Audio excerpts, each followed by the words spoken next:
Welcome guys, आपका फिर से स्वागत है एक नई क्लास के साथ।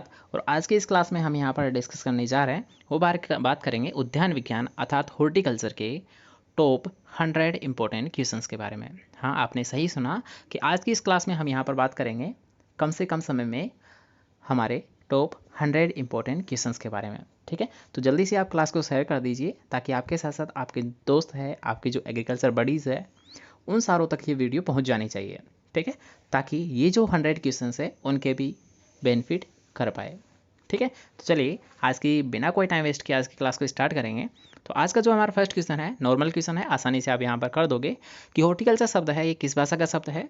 तो आप सभी को पता है कि ऐसे वर्ड जिनके पीछे कल्चर जुड़ा होता है वो सारे क्या होते हैं, लैटिन भाषा के शब्द होते हैं। नेक्स्ट क्वेश्चन यहाँ पर पूछा गया है कि फलों का अध्ययन किया जाता है। तो फलों का अध्ययन याद रखिएगा पोमोलॉजी के द्वारा किया जाता है, अर्थात कौन सी ब्रांच में किया जाता है, याद रखिएगा पोमोलॉजी ब्रांच में किया जाता है। ठीक है, फलों का अर्थात जो फ्रूट्स का अध्ययन किया जाता है वो किया जाता है पोमोलॉजी में किया जाता है। इसके अलावा अगर आपको पूछ लिया जाए कि पोमोलॉजी है ये वर्ड किसका है अर्थात किस भाषा से लिया गया है, तो यहाँ पर थोड़ा सा ध्यान रखिएगा, ये ग्रीक और लैटिन दोनों भाषाओं का शब्द है, अर्थात लैटिन प्लस ग्रीक। आपको कैसे याद रखना है कि पोमोलॉजी है ये किन भाषाओं का शब्द है, तो याद रखिए ये लैटिन प्लस ग्रीक दोनों भाषाओं का शब्द है। यहाँ पर विशेष तौर पर इसको ध्यान रखिएगा क्योंकि ये क्वेश्चन आपको कई बार ऑलरेडी पूछा गया है, तो आगे भी पूछे जाने की पूर्ण रूप से संभावना है। ठीक है, चलिए नेक्स्ट क्वेश्चन की यहाँ पर बात करेंगे जिसमें आपको पूछा गया है कि मानव को प्रतिदिन भोजन में कितने फलों का सेवन करना चाहिए, या फिर जो फल है इसकी क्वांटिटी की कितनी ज़रूरत होती है, तो ये होती है 85 ग्राम। ठीक है, नेक्स्ट क्वेश्चन की यहाँ पर बात करेंगे विटामिन सी की कमी से कौन सा रोग होता है। तो आप सभी को पता है विटामिन सी की अगर बात करेंगे तो स्कर्वी रोग, और स्कर्वी का रोग का संबंध होता है वो याद रखिएगा मानव के मसूड़ों से संबंधित होता है। किससे संबंधित होता है, मसूड़ों से संबंधित होता है। ठीक है, इसे भी आप याद रख सकते हो।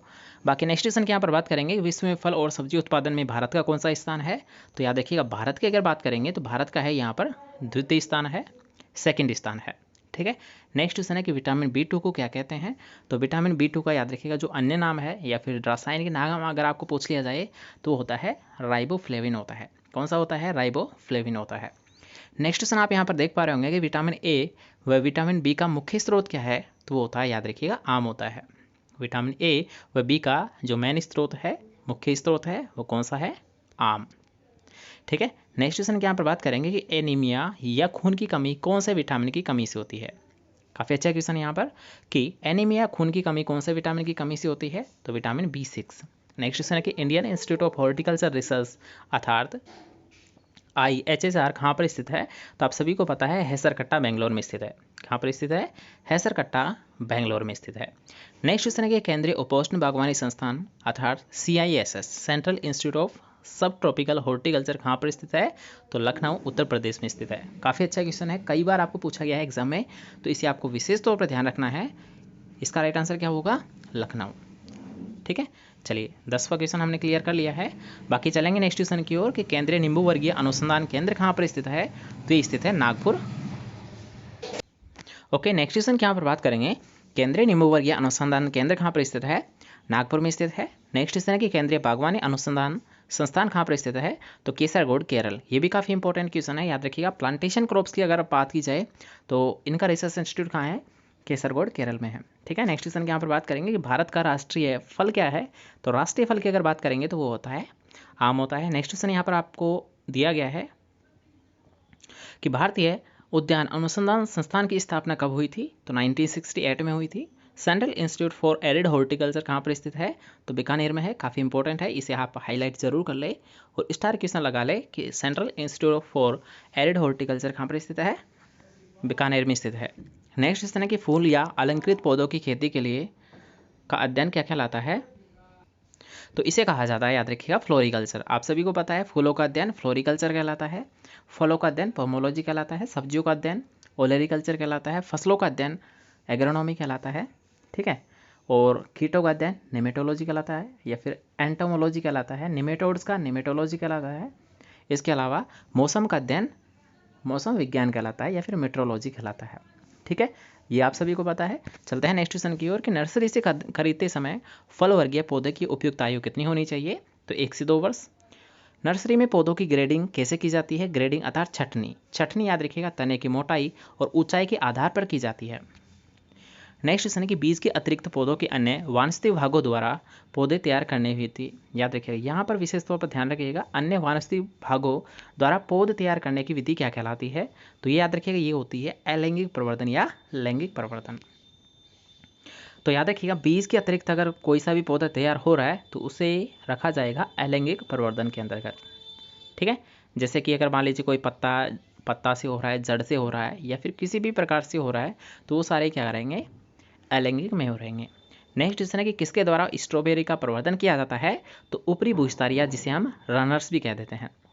किसके द्वारा डहेलिया, जमीकंद, ग्लेडियोलस का प्रवर्धन किया जाता है अर्थात रिप्रोडक्शन होता है? तो ये होता है घनकंद या फिर जिसे हम बोल देते हैं कौर्म के द्वारा होता है। जमीकंद, ग्लेडियोलस का याद रखिएगा कौर्म या घनकंद के द्वारा होता है।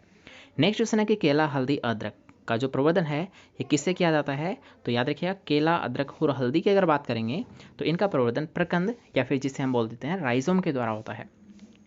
नेक्स्ट क्वेश्चन है कि आम में सामान्यतः किसके द्वारा प्रवर्धन किया जाता है? तो यहाँ पर याद रखिएगा इनार्चिंग, स्टोन ग्राफ्टिंग एवं सॉफ्टवुड ग्राफ्टिंग के द्वारा आम में प्रवर्धन किया जाता है। बेर की अगर बात की जाए तो याद रखिएगा बेर में जो प्रवर्धन है ये बडिंग के द्वारा किया जाता है, जैसे कि टी बडिंग है, रिंग बडिंग है, इनके द्वारा किया जाता है। अगर लेकिन बात की जाए आंवले में जो प्रवर्धन किया जाता है ये किससे किया जाता है? तो काफ़ी इंपॉर्टेंट क्वेश्चन है, पेज बडिंग से किया जाता है। किससे किया जाता है? पेज बडिंग से किया जाता है। वह विधि जिससे सबसे अधिक पौध तैयार किए जा सकते हैं उसे क्या कहते हैं? तो याद रखिएगा सबसे कम समय में अगर सबसे अधिक पौध अगर आपको तैयारी करनी है तो आपको टिश्यू कल्चर यूज़ करना होगा अर्थात उत्तक संवर्धन जो टेक्निक है इसके द्वारा आप सबसे कम समय में सबसे ज़्यादा पौधे यहाँ पर तैयार कर सकते हो। नेक्स्ट क्वेश्चन की यहाँ पर बात करेंगे उससे पहले अगर आपको क्लास पसंद आ रही है तो वीडियो को लाइक कर दीजिए, इसके साथ साथ क्लास को आप शेयर भी कर सकते हो। ठीक है, नेक्स्ट क्वेश्चन की यहाँ पर बात करेंगे जिसमें आपको पूछा गया है कि पहाड़ी क्षेत्रों के लिए रेखांकन की उपयुक्त विधि कौन सी है? अर्थात याद रखिएगा अगर आपको पूछा जाए कि पहाड़ी क्षेत्रों में अगर आपको पौध लगानी है तो आप कौन सा यूज़ करोगे, कौन सी विधि यूज़ करोगे, तो हम यूज़ करेंगे कंटोर विधि। ठीक है, नेक्स्ट क्वेश्चन है कि राजस्थान में किन्नौ उत्पादन में कौन सा अग्रणी जिले हैं? तो याद रखिए किन्नौ की अगर बात करेंगे तो किन्नौ में है श्रीगंगानगर व हनुमानगढ़। ठीक है, इसके अलावा नेक्स्ट क्वेश्चन की यहाँ पर बात करेंगे षटभुजाकार अर्थात हेक्सागोनल जो विधि है इसमें वर्गाकार विधि से कितने प्रतिशत अधिक फल लगते हैं? यहाँ पर पूछा गया है कितने प्रतिशत अधिक फल लगते हैं। तो अर्थात यहाँ पर कंपैरिजन किसका किया जा रहा है? षटभुजाकार से वर्गाकार विधि का। तो जब भी बात की जाए याद रखिएगा काफ़ी अच्छा क्वेश्चन है, कई बार ऑलरेडी आपको एग्जाम में पूछा गया है, तो आप इसे एक स्टार क्वेश्चन लगा ले कि षटभुजाकार में वर्गाकार विधि की तुलना में 15% जो अधिक पौधे हैं वो लगाए जाते हैं। ठीक है, नेक्स्ट क्वेश्चन की यहाँ पर बात करेंगे जो कि हमारा 30 नंबर का क्वेश्चन रहेगा कि पूरक विधि में पूरक पौधे के रूप में सबसे उपयुक्त पौधा कौन सा है? तो पूरक पौधा वो होता है याद रखिएगा जैसे कि मान लीजिए ये होता है हमारा वर्गाकार, तो इसमें जो बीज का जो पौधा होता है यही होता है पूरक पौधा। पूरक पौधा अर्थात जिसे हमारा जो मेन फल है, जो मेन फ्रूट्स यहाँ पर लगाए जाते हैं कॉर्नर्स पे, ये जब फल देने लग जाते हैं तो क्या होता है ये बीच वाला पौधे को हम हटा देते हैं, तो इसी को हम कहते हैं पूरक पौधा। तो इसके लिए जो सबसे ससेप्टेबल माना गया है वो माना गया है पपीते का। ठीक है, नेक्स्ट क्वेश्चन की यहाँ पर बात करेंगे कि वर्गाकार विधि की अपेक्षा लगभग कितने अधिक पौधे पूरक विधि से रोपित किए जा सकते हैं? तो याद देखिए लगभग दुगने पौधे, लगभग दोगुना या दुगने पौधे। शहर के नज़दीक फलीय पौधे लगाने की सर्वोत्तम विधि कौन सी है? तो यहाँ पर आपको ध्यान रखना होगा कि शहर के नज़दीक यहाँ पर जो मिट्टी होती है, जो भूमि होती है, जो लैंड होती है, ये क्या होती है? महंगी होती है या फिर आपके पास कम होती है। तो जब आपके पास मान लीजिए कम ज़मीन है और अगर आपको पौध लेना है या फिर कोई आपको उद्यान लगाना है तो आप कौन सी विधि यूज़ करोगे? तो यहाँ पर ध्यान रखने वाली बात यह है कि षटभुजाकार का हम यूज़ करेंगे। किसका यूज़ करेंगे? हम षटभुजाकार विधि यूज़ करेंगे क्योंकि हमें कम ज़मीन है हमारे पास लेकिन ज़्यादा से ज़्यादा पौधे चाहिए। क्यों? क्योंकि हमें इनकम का सोर्स है ये। तो अगर आपको इनकम ज़्यादा लगानी है तो आपको षटभुजाकार विधि अपनानी होगी। ठीक है, नेक्स्ट क्वेश्चन है कि ग्राफ्टिंग में पौधे का ऊपर वाला भाग क्या कहलाता है? तो ये जस्ट आपको पहले भी करवा दिया था कि ग्राफ्टिंग में जो ऊपर वाला जो पोर्शन होता है ये तो होता है सांकुर और नीचे वाला जो होता है याद रखिए वो होता है रूट स्टॉक या मूलवृंत होता है। ठीक है, याद रहेगा। नेक्स्ट क्वेश्चन है कि फल व सब्जियों को किससे बचाने के लिए धुआं करना, सिंचाई करना एवं गंधक के अम्ल का छिड़काव करना उपयुक्त है? तो याद रखिएगा जब फसलों को पाले से बचाया जाता है। पाला अर्थात आपको याद रखिएगा जो लगभग जो टेम्परेचर है वो नगण्य के समान हो जाता है तो उसी को हम कह देते हैं पाला। ठीक है। तो इससे बचाने के लिए हम क्या करते हैं, याद रखिए, धुआं कर देते हैं, सिंचाई कर देते हैं, या फिर सल्फर या गंधक के अम्ल का तेजाब का छिड़काव कर देते हैं। नेक्स्ट क्वेश्चन है कि पपीता फल वृक्ष पर पाले का प्रभाव कैसा रहता है। तो याद रखिएगा, ज़्यादातर देखने को मिलता है, नॉर्मल सी बात है, जिनके पत्ते बड़े हैं तो उन पर पाले का जो प्रभाव है वो ज़्यादा देखने को मिलता है। जिनके पत्ते बड़े हैं उन पर ज़्यादा प्रभाव देखने को मिलता है। नेक्स्ट क्वेश्चन है कि पपीता और अंगूर पौधे कौन से हैं। तो एक लिंगाश्र या फिर डायोसियस है। इंग्लिश में आप याद रखिए, डायोसिस प्लांट होते हैं पपीता और अंगूर। बाकी चलेंगे नेक्स्ट क्वेश्चन की ओर, जिसमें आपको पूछा गया है कि किसके कारण असंगतता अर्थात इनकम्पेलेबिलिटी, स्वबंधता और संकरीकरण अर्थात हाइब्रिडिटी है। तो याद रखिए एफलन। नेक्स्ट क्वेश्चन है कि प्रोटो एंट्री अवस्था किस में पाई जाती है। तो सीताफल में पाई जाती है प्रोटो एंट्री। और प्रोटो टेंट्री की अगर बात करेंगे, जैसे कि फल और सब्जियों में, तो जैसे कि बैंगन है, काफ़ी अच्छा है, उसको आपको ध्यान रखना है। फल वृक्षों में फलन के लिए सबसे अनुपात अर्थात उत्तम जो अनुपात होता है वो कौन से न्यूट्रिएंट्स का होना चाहिए। तो कार्बन और नाइट्रोजन का जो रेशियो है, याद रखिएगा, ये अगर उपयुक्त है तो जो उसमें फलन आ रहे हैं वो काफ़ी अच्छे आएंगे। ठीक है। नेक्स्ट क्वेश्चन की यहाँ पर बात करेंगे कि पौधे के वानस्पतिक प्रवर्धन के लिए मूलोत्पत्ति को शीघ्र एवं सुगमता के लिए विकसित करने में कौन सा प्रयोग किया जाता है। अर्थात यहाँ पर आपको पूछा गया है कि जो प्रवर्धन में अगर आपको शीघ्र जड़ लानी है तो किसका यूज़ करोगे। तो आप सभी को पता है कि अगर जड़ों को तीव्र वृद्धि अपन को करनी है तो हम किसका यूज़ करते हैं, एंडोल ब्यूरेक अम्ल का यूज़ करेंगे, अर्थात जड़ों से शीघ्र जड़ निकालने के लिए। ठीक है। IBA का यूज़ किया जाता है। नेक्स्ट क्वेश्चन है कि पौधों में कोशिका विभाजन के कार्य के लिए कौन सा हार्मोन सहायक होता है। तो कोशिका विभाजन के लिए जो हार्मोन होता है सहायक वो होता है साइटोकाइनिन होता है। ठीक है। नेक्स्ट क्वेश्चन है कि पौधे में कोशिका विभाजन के साथ साथ उनका लंबवत आकार बढ़ाने के लिए किसका यूज़ किया जाता है। तो यहाँ पर याद रखिएगा, नॉर्मल अगर आपको पूछ लिया जाए तो कोशिका विभाजन याद रखिएगा साइटोकाइनिन के द्वारा किया जाता है। लेकिन अगर आपको पूछ लिया जाए कि फलों की अगर आपको आकार भी बढ़ाना है, इसके साथ साथ कोशिका विभाजन भी अगर आपको करना है, तो इसके लिए किसका यूज़ करोगे। तो याद रखिए जिब्रेलिक अम्ल का यहाँ पर यूज़ करेंगे, जिसका सिंबल क्या होता है, Ga3 होता है। इसका आपको ध्यान रखना है। नेक्स्ट क्वेश्चन है कि कौन सा अम्ल वृद्धि रोधक अर्थात ग्रोथ रिटार्डेंट हार्मोन है। तो आप सभी को पता है ABA अर्थात जिसे हम कह देते हैं एब्सिसिक अम्ल। तो एब्सिसिक अम्ल क्या करता है, याद रखिए, ग्रोथ को रोकने का कार्य करता है। या फिर अगर आपको पूछ लिया जाए कि जब पौधे में पत्तियां गिरने लगती है अचानक से तो उस पर किसका प्रभाव बढ़ जाता है। तो याद रखिए, जब एब्सिसिक अम्ल की मात्रा अगर ज़्यादा हो जाती है तो उस कंडीशन में क्या होता है, जो पेड़ है उसके पत्तियाँ नॉर्मली गिरने लग जाती है। ठीक है। नेक्स्ट क्वेश्चन के यहाँ पर पूछा गया है कि फल व फूलों को जड़ने से रोकने के लिए किसका प्रयोग किया जाना चाहिए। तो इसके लिए याद रखिए नेफ्थलिक एसिटिक अम्ल का यूज़ कर सकते हैं, 2,4-D का यूज़ कर सकते हैं। बाकी इसके अलावा जिब्रेलिक अम्ल या फिर वृद्धि नियंत्रक का यूज़ यहाँ पर कर सकते हैं। ठीक है। चलिए नेक्स्ट क्वेश्चन के यहाँ पर बात करेंगे कि फलों को बीज रहित बनाने के लिए किसका प्रयोग किया जाता है। तो फलों को अगर आपको याद रखिएगा सीडलेस बनाना है, बीज रहित अगर आपको बनाना है, तो आप ऑक्सिन वृद्धि नियंत्रक का यूज़ कर सकते हो। ठीक है। बाकी नेक्स्ट क्वेश्चन की बात करेंगे कि फलों को पकाने के लिए किसका यूज़ किया जाता है। तो काफ़ी अच्छा क्वेश्चन है यहाँ पर कि फलों को पकाने के लिए किसका प्रयोग किया जाता है। तो इथाइलिन का यहाँ पर यूज़ किया जाता है, इथाइलिन का यूज़ किया जाता है। कौन प्याज के अंकुरण को स्थगित करता है, यह आपको पूछा जा सकता है कि प्याज के अंकुरण को रोकने के लिए किसका यूज़ किया जाता है। तो MH अर्थात मैलिक हाइड्रेजाइड का यहाँ पर यूज़ किया जाता है। प्याज के अंकुरण को रोकने के लिए मैलिक हाइड्रेजाइड का यूज़ किया जाता है। नेक्स्ट क्वेश्चन की यहाँ पर बात करेंगे, इससे पहले यहाँ पर एक मोस्ट इंपॉर्टेंट अपडेट यहाँ पर आपके लिए है कि याद रखिएगा हमारा जो ऐप है वो लॉन्च यहाँ पर हो चुका है। उसका अगर आप चाहो तो उससे आप यहाँ पर ई-बुक है वो यहाँ पर परचेज़ कर सकते हो। लगभग आपको 500 क्वेश्चन सभी के हैं उसमें ई-बुक में, तो वहाँ से आप परचेज़ कर सकते हो। जो हमारा ऐप है वो रहेगा एग्रीटेक क्लासेस नाम से, तो उसे भी आप प्ले स्टोर पर जाकर आसानी से डाउनलोड कर सकते हो। वहाँ पर आपको याद रखिएगा ई बुक आपको देखने को मिल जाएगी। समस्त कोर्सेज़ है वो भी यहाँ पर जल्दी ही कोर्स लॉन्चेज किए जा रहे हैं, तो उनका भी आपको यहाँ पर अपडेट देखने को मिल जाएगा। तो आपको प्ले स्टोर पर जाना है और वहाँ पर हमारे चैनल का नाम आपको सर्च करना है, कौन सा, एग्रीटेक क्लासेस। क्या आप सर्च करना है, आपको प्ले स्टोर पर जाकर एग्रीटेक क्लासेस आपको ज्वाइन करना है। ठीक है। एग्रीटेक का आप लोगो यहाँ पर देख सकते हो। तो एग्रीटेक क्लासेस पर जाकर प्ले स्टोर पर आपको इंस्टॉल करना है। ठीक है। उसके बाद में आपको यहाँ पर ई-बुक मिल जाएगी और आपके बहुत जल्द यहाँ पर टेस्ट भी लॉन्च किए जा रहे हैं। तो आप ऐप आज से ही डाउनलोड करना स्टार्ट कर दें, जिससे आपको जल्द से जल्द यहाँ पर टेस्ट भी प्रोवाइड किए जा सके और आप डेली टेस्ट सीरीज़ के बाद सॉल्यूशन का यहाँ पर एंजॉय कर पाए। ठीक है। तो आप प्ले स्टोर पर जाकर प्ले स्टोर पर एग्रीटेक क्लासेस को ज्वाइन करना बिल्कुल ना भूलें। ठीक है, चलते हैं नेक्स्ट क्वेश्चन की ओर कि अंगूर की बीज रहित किस्मों से अधिक पैदावार लेने के लिए किसका छिड़काव करते हैं। तो याद रखिए जिब्रेलिक अम्ल के 15 से 25 ppm मात्रा का यहाँ पर यूज़ किया जाता है अंगूर की बीज रहित किस्मों के लिए। ठीक है, नेक्स्ट क्वेश्चन है कि आम, केला व पपीता कौन से फल अर्थात क्लाइमेट्रिक फ्रूट है। तो याद रखिए क्लाइमेट्रिक फ्रूट है, अर्थात यहाँ पर पूछा गया था कि किस प्रकार के हैं, क्लाइमेट्रिक होते हैं या नॉन क्लाइमेट्रिक होते हैं।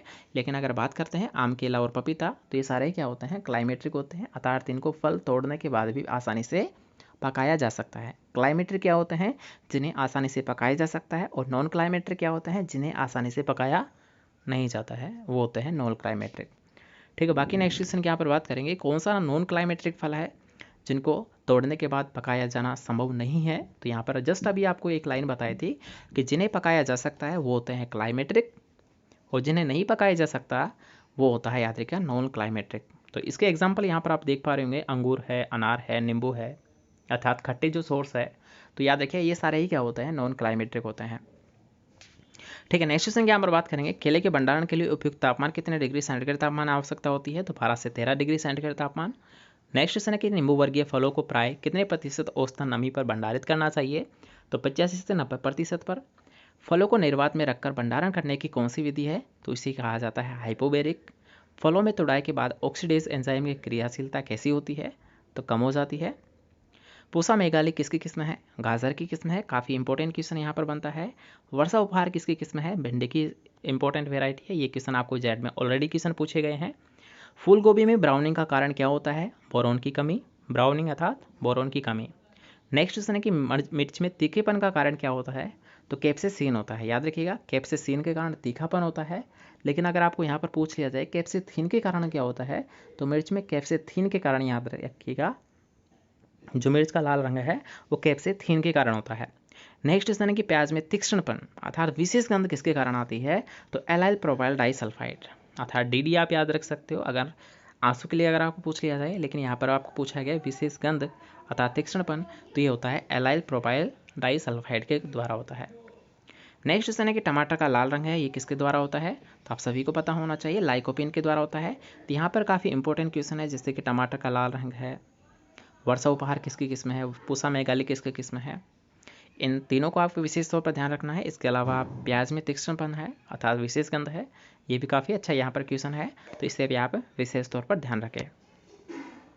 नेक्स्ट क्वेश्चन है कि फल व सब्जी परिरक्षण के जनक कौन माने जाते हैं। तो निकोलस एपट है, आप सभी को पता है कैनिंग के जो फादर है वो निकोलस एपट है। सेब का लाल रंग है ये किसके कारण धारण होता है। तो एंथोसाइनिन के द्वारा होता है। टमाटर के केचप बनाने में उपयुक्त परिरक्षक अर्थात प्रिजर्वेटिव कौन सा है। तो सोडियम मेटाबाइसल्फाइड, सोडियम मेटाबाइसल्फाइड यहाँ पर केचक के परिरक्षक के रूप में यूज़ किया जाता है। आम की दशहरी 51 किसके द्वारा विकसित की गई है। तो क्लोनल सिलेक्शन के द्वारा यहाँ पर विकसित की गई है। फूलों के व्यापार में अग्रणी राज्य कौन सा है। तो कर्नाटक है। इसके अलावा अगर आपको पूछ लिया जाए कि सब्जियों में कैनिंग किस में की जाती है, तो याद देखिए ब्राइन, ब्राइन का मतलब है यहाँ पर नमक का घोल, ब्राइन का मतलब क्या होता है, नमक के घोल में यहाँ पर यूज़ किया जाता है। ठीक है, इसके अलावा नेक्स्ट क्वेश्चन है कि आम की आम्रपाली किस्में कैसी है, नियमित फलन अर्थात आपने एक क्वेश्चन जब भी पढ़ा होगा कि जैसे कि एक बार फल आता है एक बार फल नहीं आता है, तो ये जो समस्या होती है वो किससे संबंधित है। तो आम से संबंधित होती है, ये आपको पता होना चाहिए। तो यहाँ पर उसी टाइप में क्वेश्चन पूछा गया है कि आम की जो आम्रपाली है इसमें रेगुलर फल आते हैं अर्थात हर साल फल आते हैं या फिर एक साल आते हैं एक साल नहीं आते हैं। तो याद रखिए नियमित फलन अर्थात हर साल इसमें फल देखने को मिलते हैं, किसमें, आम्रपाली में। और आम्रपाली में याद रखिए जो डिस्टेंस होती है वो काफ़ी कम रखी जाती है, लगभग 2.5 से 2.5 मीटर की यहाँ पर रखी जाती है। नेक्स्ट क्वेश्चन है कि कौन सा विटामिन नपुंसकता रोधी अर्थात एंटी स्टेरिलिटी है। तो वो होता है विटामिन ई। विटामिन ई का रासायनिक नाम क्या होता है, टिकोफेरोल होता है। और विटामिन ई याद रखिए किसके लिए होता है, प्रजनन से संबंधित होता है। नेक्स्ट क्वेश्चन है कि एनएचवी अर्थात राष्ट्रीय उद्यान मंडल की स्थापना कब की गई थी। तो 1984 में यहाँ पर की गई थी। नेक्स्ट क्वेश्चन आपको पूछा गया है कि विश्व में केले के फल के उत्पादन में सबसे अग्रणी जो राज्य है वो कौन सा है। तो वो भारत है, याद रखिएगा कौन सा देश है, वो भारत है। आम में प्लेक्टिव बीमारी किसकी कमी के कारण होती है। तो याद रखिएगा एक तो ईंट के भट्टों से निकलने वाली जो गैस होती है उसके कारण भी ब्लैक टिप देखने को मिलता है। इसके अलावा याद रखिएगा जो बोरोन है उसकी कमी से भी ब्लैक टिप रोग देखने को मिलता है। नेक्स्ट क्वेश्चन है कि आम का कुल कौन सा होता है। आप सभी को पता है राष्ट्रीय फल है वो आम होता है और इसे बाथरूम फल के नाम से भी जाना जाता है। लेकिन अगर आपको इसकी कुल की पूछा जाए तो एनाकार्डियेसी है वो आम का कुल होता है। नेक्स्ट क्वेश्चन है कि आम की आम्रपाली किस्म के लिए पौधे से पौधे व कतार से कतार की दूरी कितनी रखी जाती है। तो जस्ट अभी आपको बताया कि याद रखिएगा आम की एक बोनी प्रजाति है आम्रपाली, जिसके लिए जो डिस्टेंस रखी जाती है पौधे से पौधे व कतार से कतार की दूरी ये कितनी रखी जाती है, ये रखी जाती है 2.5 से 2.5। सॉरी। नेक्स्ट क्वेश्चन यहाँ पर बात करेंगे कि आम का मुख्य कीट कौन सा है। तो आम का मुख्य कीट की अगर बात की जाए तो याद रखिएगा वो होता है मिलीबग होता है। मुख्य कीट कौन सा है, मिलीबग है। नेक्स्ट क्वेश्चन है कि आम में कायिकीय विकार अर्थात फिजियोलॉजिकल डिसऑर्डर वो कौन सा होता है।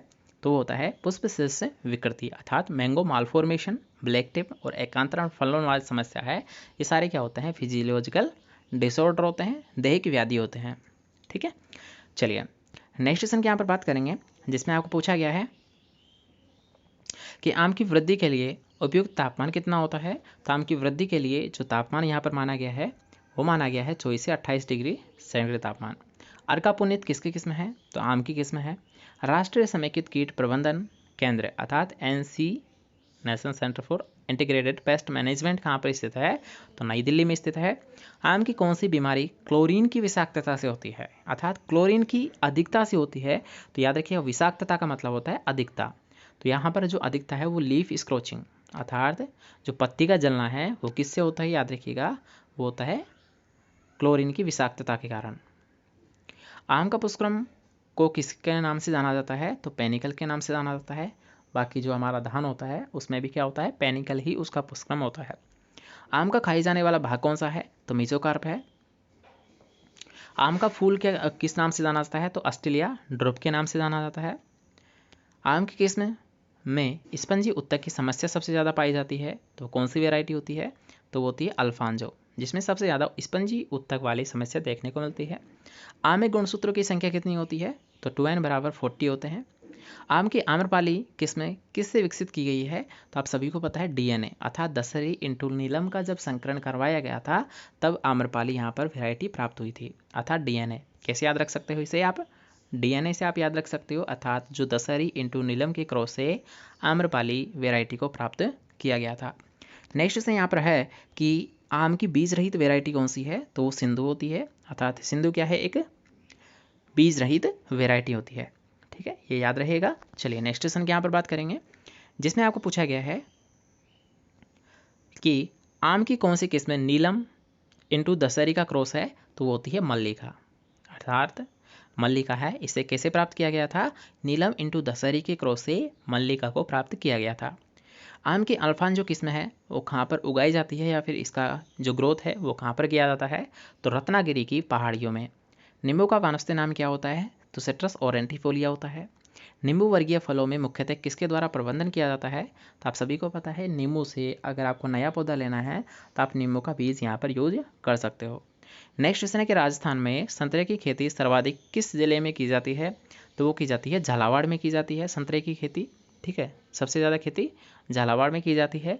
नींबू वर्गीय फलों में कैंकर रोग का रोग कारक क्या होता है, तो जैंथोमोनास सिट्राई।